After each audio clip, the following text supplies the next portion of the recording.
So welcome to your channel study यात्रा।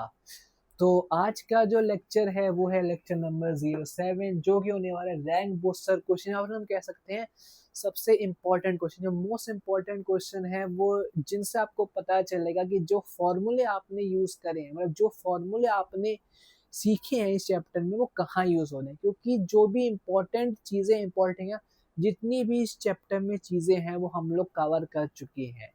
ठीक है, तो अब मेन वर्ड ये रहती है कि हम इसमें किसके क्वेश्चन कवर करने वाले हैं। तो सबसे पहली बात ये रहती है कि हम सबसे पहले क्वेश्चन करेंगे हम लोग जेई के, फिर नीट के, फिर सीबीएसई, मतलब तीनों के हम लोग एक साथ करेंगे।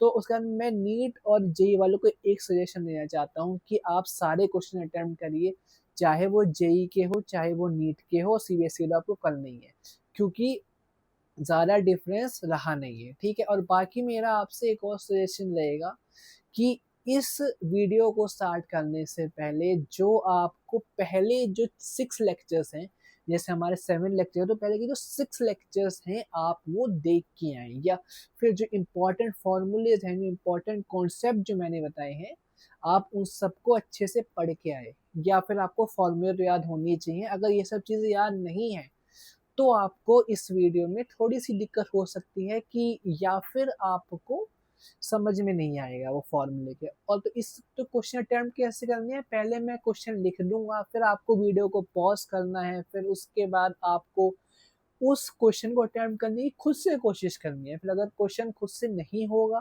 फिर उसके बाद आपको उसका सोल्यूशन देखना है।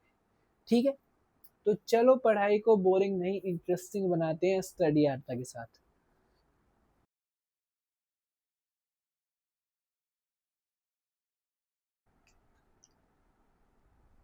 तो अब ये क्वेश्चन है जेई में 23 जैन 2026 का एक क्वेश्चन है, जिसमें वो कह रहा है कि 2 charges 7 mu coulomb and -2 mu coulomb are place that इतना एंड इतना इन एन एक्सटर्नल फील्ड। ठीक है, जहाँ पे ई की वैल्यू में दे रखी है ए अपॉन में आर स्क्वायर अपॉन में आर वेक्टर। इसको देख के डरना बिल्कुल भी नहीं है कि ये क्या आ गया है। ठीक है, सबसे पहले कुछ समझने की कोशिश करेंगे, जिसमें जो ए की वैल्यू है वो गिवन है 9×10⁵ considering the potential at infinity zero, infinity पे पोटेंशियल जीरो है।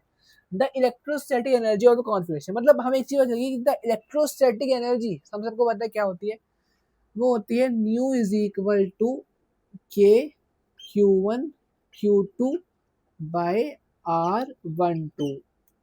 R12 से मेरा क्या मतलब है, R12 से मेरा ये मतलब है कि दोनों का डिस्टेंस। ठीक है, तो अब फिर दूसरा मेरे को चीज पता चल रही है कि कहीं ना कहीं इलेक्ट्रिक फील्ड, मैं आपको ये सिखा रहा हूँ कि क्वेश्चन को अप्रोच कैसे करना है, धीरे धीरे क्वेश्चन को समझना कैसे है। ठीक है, तो हमें कहीं दे रखा है कि इलेक्ट्रिक फील्ड भी है, डिस्टेंस भी है, और पोटेंशियल भी यूज हो रहा है। तो हमें एक और चीज में पता चल गई है कि ये वाला फॉर्मूला यूज हो रहा है, V is equal to E into L.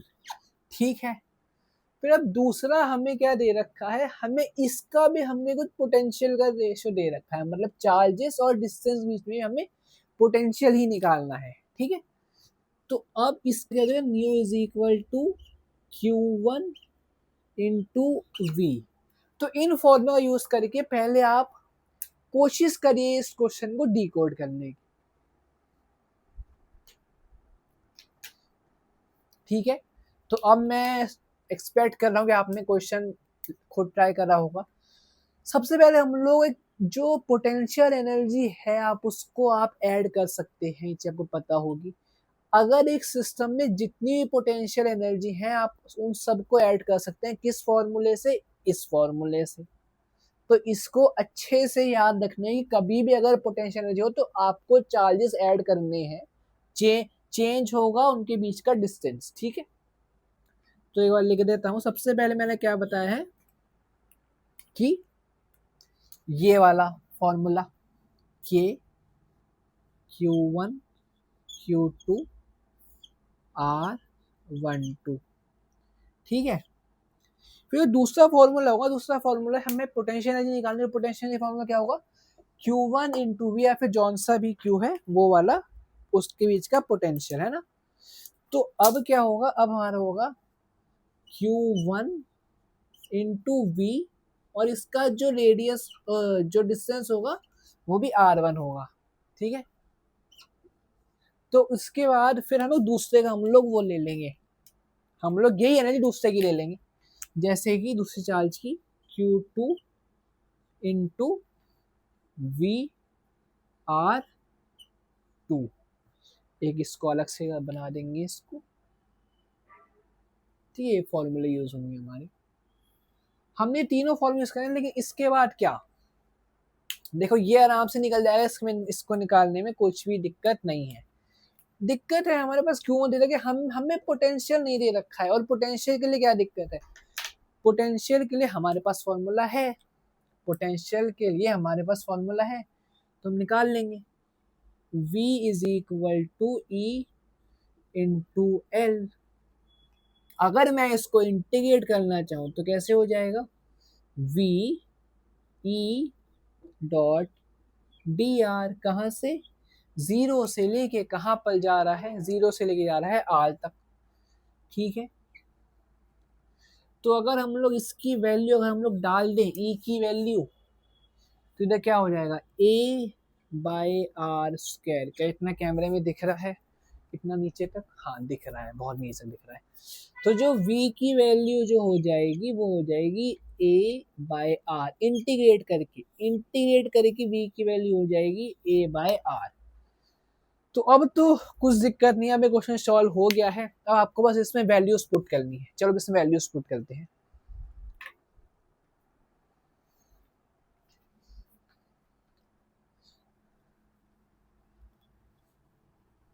अरे वो क्यों मिटा दी यार, पॉज करने में बहुत स्पेस आता है, ठीक है। तो अब हम लोग इसको सॉल्व करना शुरू करते हैं अच्छे से। सबसे पहले ये तो बहुत आसान रहने वाला है, इसको सबसे पहले सॉल्व कर लेते हैं। की वैल्यू क्या होती है, 9 इंटू 10⁵ इंटू Q1 की वैल्यू कितनी थी, Q1 की वैल्यू कितनी थी, एक बार मैं चेक कर लूँ जरा।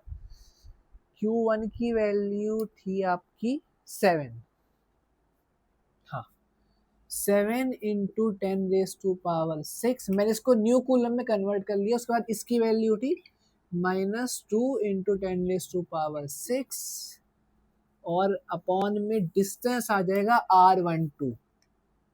जो R12 आपका डिस्टेंस निकलेगा वो कैसे आपका डिस्टेंस निकलेगा मैं बता देता हूँ मैं आपको।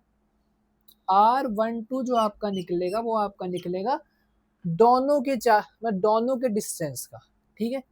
तो यहाँ पर आपका आ जाएगा 0.09 माइनस और -0.09, क्योंकि एक वैल्यू थी वो जीरो में थी। तो R12 -0.18, ये आपकी आ जाएगी R की वैल्यू, ठीक है। तो R की वैल्यू अब यहाँ पर आप डाल सकते हैं, तो ये कितना हो जाएगा 0.18 का होल स्क्वायर, ठीक है। फिर अब दूसरी वैल्यू हम लोग यूज करने वाले ये वाली, दूसरा इसका लेंगे। Q जो Q1 की वैल्यू क्या, 7 इंटू 10⁻⁶, 7 इंटू 10⁻⁶। अब इंटू हमने क्या डाल दिया है, इंटू हमने डाल दिया है V। अब V हमारा निकला था A बाय आर, तो इसके डाल देंगे। A की वैल्यू थी इंटू 5 की पावर कितना था, इंटू 5 जाएंगे, तो इसकी वैल्यू क्या आ जाएगी 7 इंटू 10⁻⁶ इंटू 10⁻⁻7, जो की वैल्यू आ जाएगी आपकी 70 जूल्स, ठीक है। फिर आपको जो दूसरा जो आपका रहेगा वो दूसरा आपका रहेगा -2 का, ठीक है। फिर दूसरे की आप जो वैल्यू निकालेंगे वो वैल्यू इसकी निकलेगी, है ना। तो इसके जो हम निकालेंगे तो Q2 की वैल्यू दे रखी है, एक सेकंड, ये 9 होता है यहाँ पे, सॉरी गलती से लिख दिया है 9, ठीक है। तो इसकी वैल्यू अगर हम लोग निकालेंगे तो इसकी वैल्यू हो जाएगी, Q2 की वैल्यू दे रखी है -2 इंटू 10⁻⁶ इंटू 9 इंटू 10⁻⁵ और अपॉन में 0.09। तो इसकी वैल्यू क्या हो जाएगी, -2 इंटू 10⁻⁶ इंटू 10⁻⁻7, तो इसकी वैल्यू हो जाएगी -20 जूल्स। तो अब आपको कुछ नहीं करना है, आपको सब कुछ अब आपको मिल गया है। तो ठीक है, तो अब हमारे पास तीनों चीजें, हमें तीनों चीज का हमें बस अब ऐड करना है।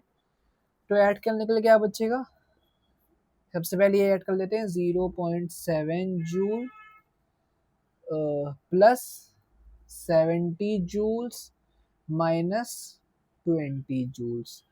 तो अगर 49.3 जूल्स। तो ये आपका क्वेश्चन है। देखो बस आपको 3 फॉर्मूले आपको याद होने चाहिए, उस तीनों फॉर्मूले से ये क्वेश्चन हमने आराम से क्रैक कर दिया है। तो अब चलते हैं अगले क्वेश्चन। तो अगला क्वेश्चन है नीट 2025 से, वो है an electric dipole with dipole movement इतना is aligned with the direction of uniform electric field 4 × 10⁵ new coulomb. The dipole is then rotated at angle 60 degree with respect to electric field. The change in potential energy। एक और question potential energy का, JEE और NEET दोनों में important जा रहे हैं दोनों क्वेश्चन। तो इसीलिए इस टॉपिक को थोड़ा ध्यान से पढ़िए पोटेंशियल एनर्जी, क्योंकि मोस्टली बच्चे इसको इग्नोर कर देते हैं। लेकिन देखिए कैसे कॉन्सेप्चुअल क्वेश्चन बनाए जा रहे हैं, ठीक है। लेकिन इसमें हमें क्या पूछा है, इसमें पूछा है पोटेंशियल एनर्जी डायपोल की, ठीक है। वैसे हमें पता है कि डायपोल की पोटेंशियल एनर्जी होती है new P E cos theta. पूरा क्वेश्चन इस एक ही फॉर्मूले से हो जाएगा, ठीक है। आई गेस सो हमें इलेक्ट्रिक फील्ड दे रखी है, हमें डायपोल मूवमेंट दे रखा है, बस एंगल पे हमें खेलना है, और एंगल में ही मुझे पता है कि आप लोग सबसे ज्यादा गलती करेंगे, ठीक है। तो एक बार इस क्वेश्चन में खुद ट्राई करने की कोशिश करिए, उसके बाद सोल्यूशन में जम करिए।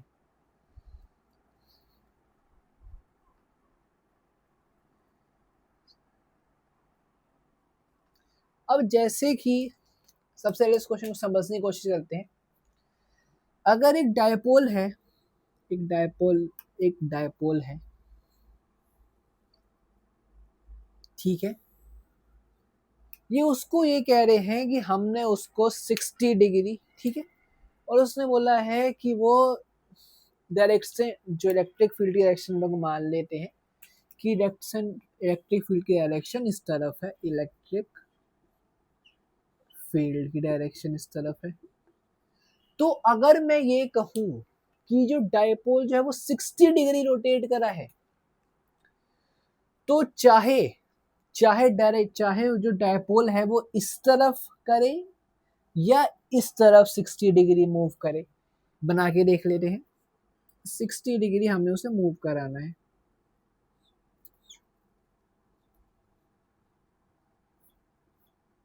ठीक है। अब आप लोग यहां से 60 डिग्री मान लो या फिर यहां से 60 डिग्री मान लो, दोनों में जो इसके ऊपर जो फोर्स लगेगा वो इलेक्ट्रिक फील्ड के अपोजिट होगा।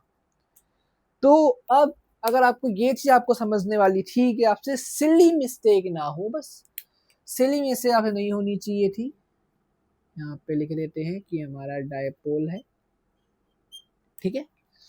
सिली मिस्टेक बस नहीं होनी चाहिए, वरना बाकी क्वेश्चन बहुत आसान है। अब क्या बन जाएगा, new P E cos theta 1 minus cos theta 2। बस अब कुछ नहीं है भाई, बस अब आपको इसके अंदर जो भी है आपको वैल्यूज डालनी है। पर लेकिन अब एक और भी आपको याद रहनी चाहिए कि देखो जब यहाँ पर ये 60 डिग्रीज है, तो यहाँ से 60 डिग्री रोटेट होगी, तो ये वाली भी 60 डिग्री रोटेट होगी, तो दोनों पे माइनस साइन आ जाएगा, ठीक है। तो अब हम लोग पीई को हम लोग बाहर ले लेंगे, U P E cos theta 1 minus cos theta 2, ठीक है। वैल्यूज डाल देंगे। डायपोल मूवमेंट की वैल्यू कितनी दे रखी है, वो है 5 × 10⁻⁻6। इलेक्ट्रिक फील्ड 6 को अच्छे लिखेंगे, इलेक्ट्रिक फील्ड की वैल्यू है 5 × 10⁻⁴ क्या, हाँ रिपीट की वैल्यू है 4 × 10⁻⁵ कॉस थीटा 1। कॉस थीटा 1 यहाँ पे चलिए वो एक जीरो पोजीशन पर है, जीरो एंगल पर है, ठीक है।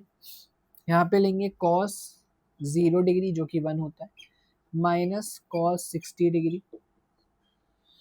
तो यहाँ पे फिर से वैल्यू लिखी, तो यहाँ पर 5 30 हो जाएगा, 20 हो जाएगा। 20 × 10⁻⁻6 × 10⁻⁵। यहाँ पर क्या हो जाएगा 1 माइनस हाफ, क्या यहाँ तक आपको उसकी इनविजिबल है कुछ। जब आप इसको और आगे तक सॉल्व करेंगे तो आपके पास पोटेंशियल आपके पास आ जाएगी, पोटेंशियल आपके पास आ जाएगी 1 जूल। तो ये एक आसान सा क्वेश्चन था, बस सिली मिस्टेक बच्चे यहाँ पे मोस्टली क्या करेंगे, वो ये करेंगे कि वो यहाँ पे माइनस का साइन नहीं लगाएंगे। यहाँ पर माइनस का साइन इज एन इंडिकेटर, यहाँ पर आप ध्यान रखिएगा, यहाँ पे थोड़ी दिक्कतें हो सकती हैं। तो इस क्वेश्चन को ध्यान से समझिए और इस क्वेश्चन को अच्छे से करिए, ठीक है। अब चलते हैं अगले क्वेश्चन। तो अगला जो क्वेश्चन है वो मोस्ट एक्सपेक्टेड क्वेश्चन है, वो आपका प्रीवियस ईयर क्वेश्चन नहीं है। तो एक बार ट्राई करके देखते हैं। ये कह रहा है कि 2 charge particles each of mass 9.8 gram and charges 2 न्यूक्लियम एंड -2 न्यूक्लियम are attached to the ends of a massless and rigid non-uniform rod of length 50 centimeter. This arrangement is held in an electric field of 12.1 newcoulomb such that the rod makes very small angle with the field direction. If the rod is set free, the minimum time required to become parallel to electric field. सबसे पहले case में दे रखा है कि the rod makes a very small angle बना दिए, मतलब कि ये हमारी इनिशियल पोजीशन है।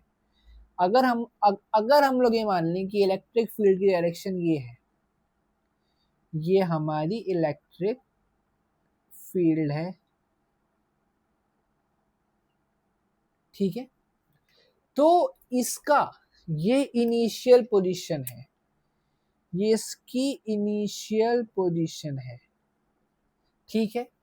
फिर उसके बाद क्या कह रहा है कि if the rod is set free, हमने उसे छोड़ दिया है, the minimum time required for to become parallel to electric field. मतलब कि अगर इसमें हम लोग मान लें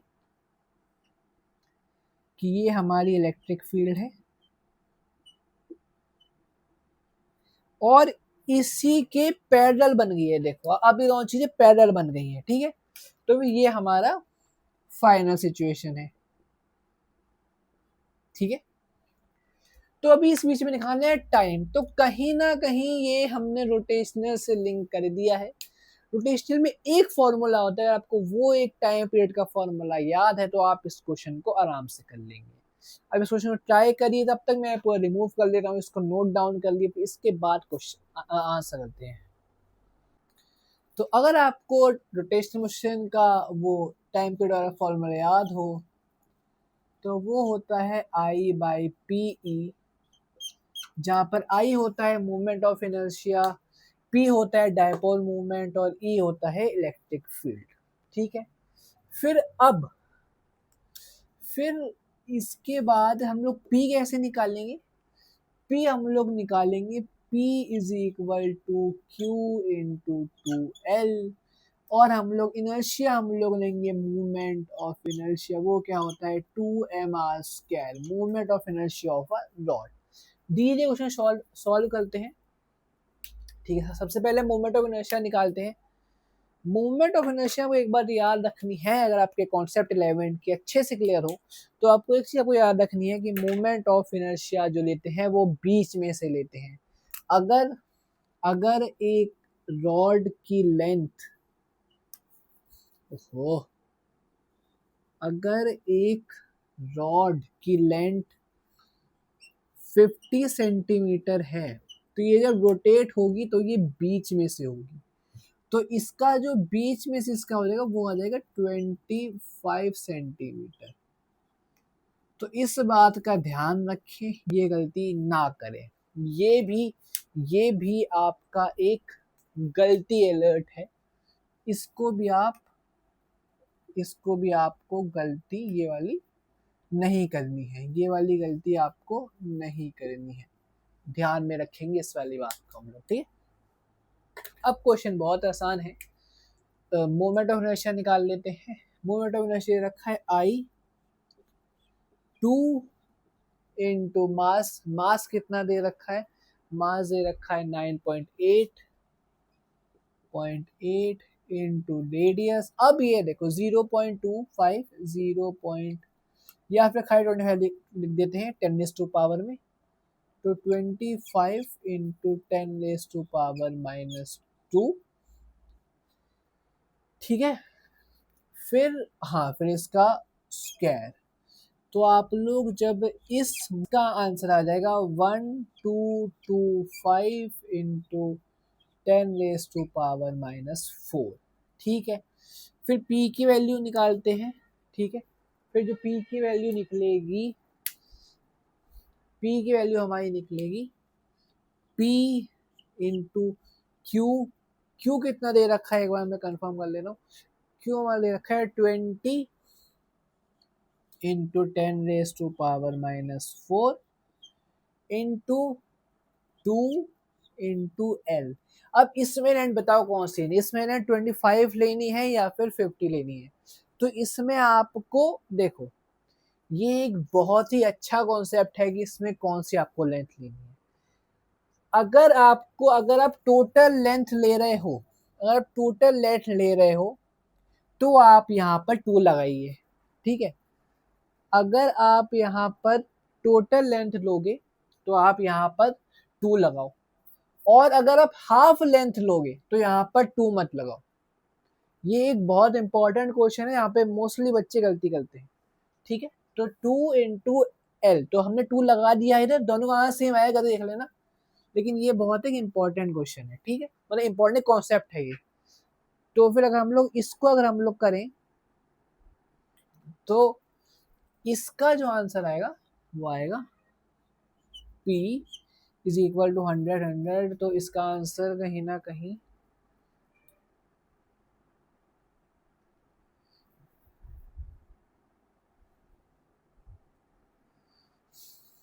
तो इसका आंसर आ जाएगा 10⁻⁻⁵।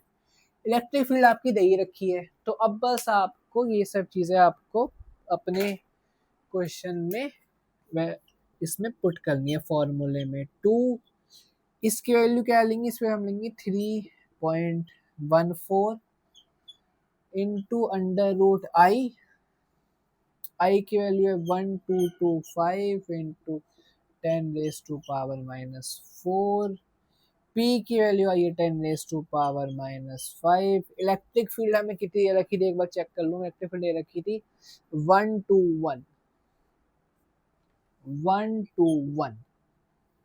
तो इसका आप जब सॉल्व करोगे तो आपके पास आंसर आ जाएगा लगभग 19.8 के अराउंड। तो आपका टाइम पीरियड आपका जो लगभग बन जाएगा वो आ जाएगा 20 सेकेंड्स। एक अच्छा क्वेश्चन था, कॉन्सेप्ट की मिक्सिंग करी, तो ये थोड़ा सा इंपॉर्टेंट क्वेश्चन है, आजकल ऐसे भी क्वेश्चन आ रहे हैं। अब चलते हैं अगले क्वेश्चन की। तो ये एक आसान सा क्वेश्चन है जो नीट 2024 में पूछा गया था, जिसमें हमें निकालना है surface charge density. Surface charge density का सिंबल ये होता है, और यहाँ पे हम लोग डालते हैं Q/A। अब इसमें बहुत सारे बच्चे ये गलती करेंगे कि वो क्यूब का फॉर्मूला डाल देंगे A², जो कि एक और हमारा गलती अलर्ट है। कितने सारे गलती अलर्ट आ रहे हैं हमारे पास कि यहाँ पर रेड पेन यूज करेंगे गलती अलर्ट के लिए, कि यहाँ पर हमको जो एरिया है वो A² नहीं लेना है। ये हमारी एक गलती अलर्ट है। हमें जो एरिया लेना है वो हमको लेना है सरफेस एरिया। ये एक सिली मिस्टेक थी जो बच्चे कर सकते हैं और करके भी आए होंगे। बस ये एक छोटा सा क्वेश्चन और यहीं पर ही आपके मार्क्स कट हो जाएंगे। ठीक है, सिग्मा की वैल्यू दे रखी है 6 इंटू 10⁻⁻6 अपॉन में एरिया।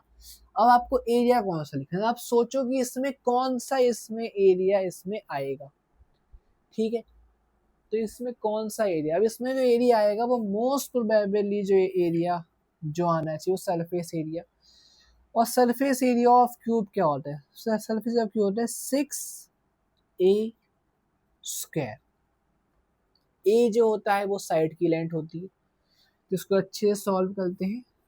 6 इंटू 10⁻⁻6 अपॉन में 6 इंटू कितना गया 5 की पावर 10⁻⁻2 का होल स्क्वायर।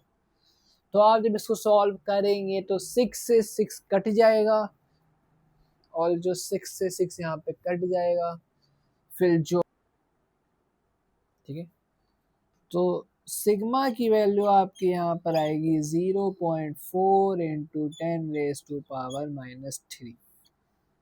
बहुत ही आसान सा क्वेश्चन, लेकिन फिर भी इसमें गलती अलर्ट है, तो उसको थोड़ा ध्यान में रखिएगा। तो अगला क्वेश्चन है कि यूजिंग गॉस लॉ, ये क्वेश्चन सीबीएसई 2024 में 5 मार्क्स का पूछा गया था इलेक्ट्रोस्टैट्स वाले टॉपिक में। ये क्वेश्चंस 5 मार्कर्स ही बनते हैं, बहुत ज़्यादा चांसेस रहते हैं कि इलेक्ट्रिक फील्ड की इलेक्ट्रोस्टैट्स वाले चैप्टर में से कोई ना कोई एक 5 मार्क क्वेश्चन बने।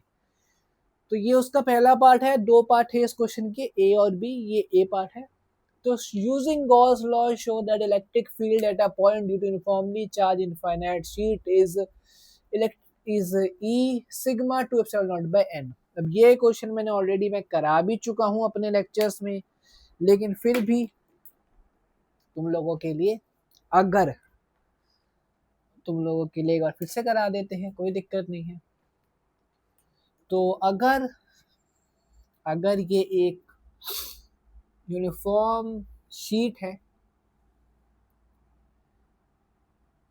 ठीक है, ये तुम्हारी यूनिफॉर्म शीट बन रही है तुम लोगों की, ये infinite uniform sheet charged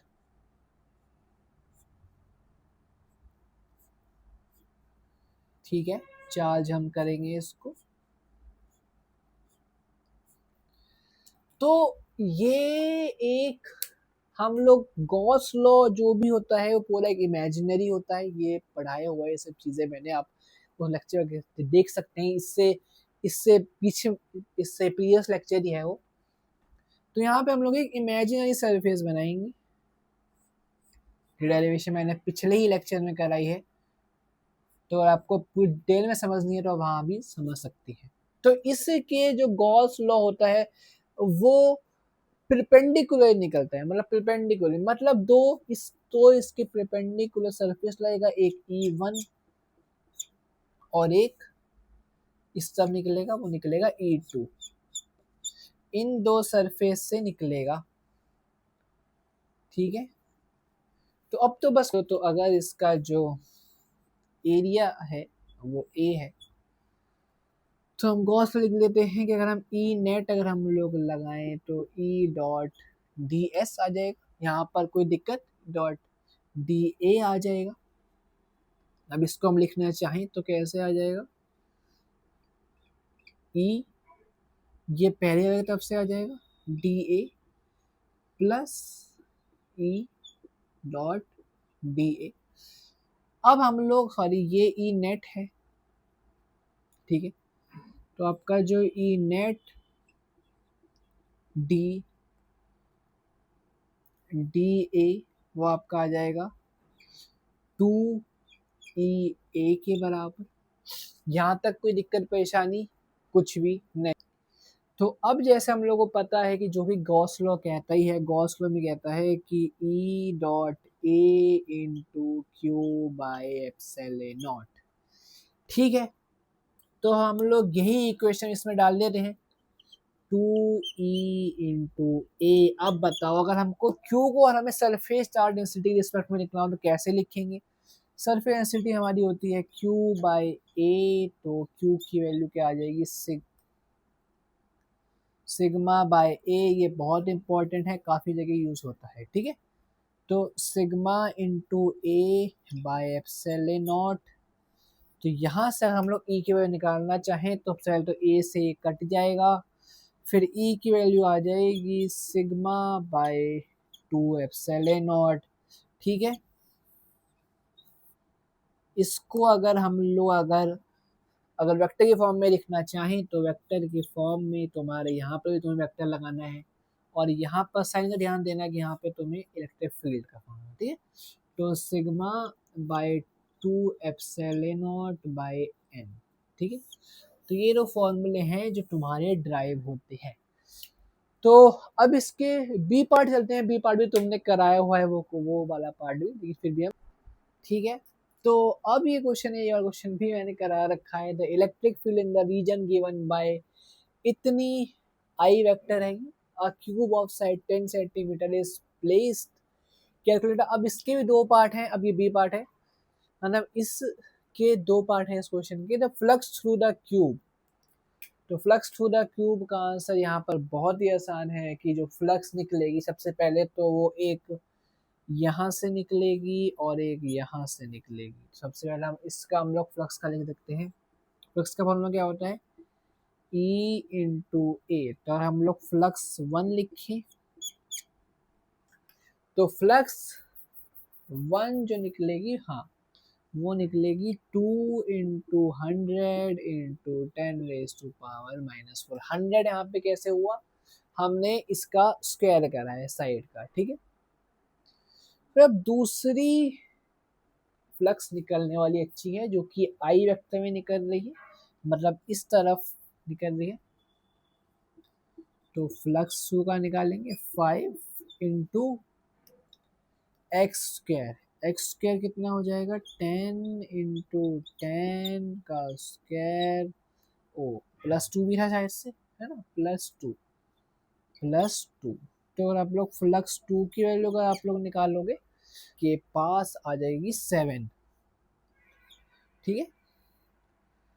7 into 10⁻⁻⁴। तो अगर आप लोग क्यू नेट अगर आप लोग निकालना चाहते हैं वो हो जाएगा Q2 minus Q1, 7 into 10⁻⁻⁴ minus 5 into 10⁻⁻⁴। तो आप इसको यहाँ पर ले आएंगे तो यहाँ पर आपका क्यू नेट आपका बन जाएगा, सॉरी फ्लक्स नेट फ्लक्स आपका बन जाएगा 2, है ना। तो नेट फ्लक्स आपका बन जाएगा, कहीं हमसे कुछ गलत हो गया क्या, 5 10 7, ठीक है। तो हाँ, तो हाँ, तो आपको नेट फ्लक्स आपका बन जाएगा, यहाँ पर 2 आएगा, मुझे गलती हो रही है। क्यू नेट आप बोलो 5 इंटू 10⁻⁴। तो ये आपका निकल गया है फ्लक्स, ठीक है। तो अब उसने दूसरा चीज उसने पूछी है, the charge enclose by the cube. तो यहीं पर ही कर देते हैं इस क्वेश्चन को।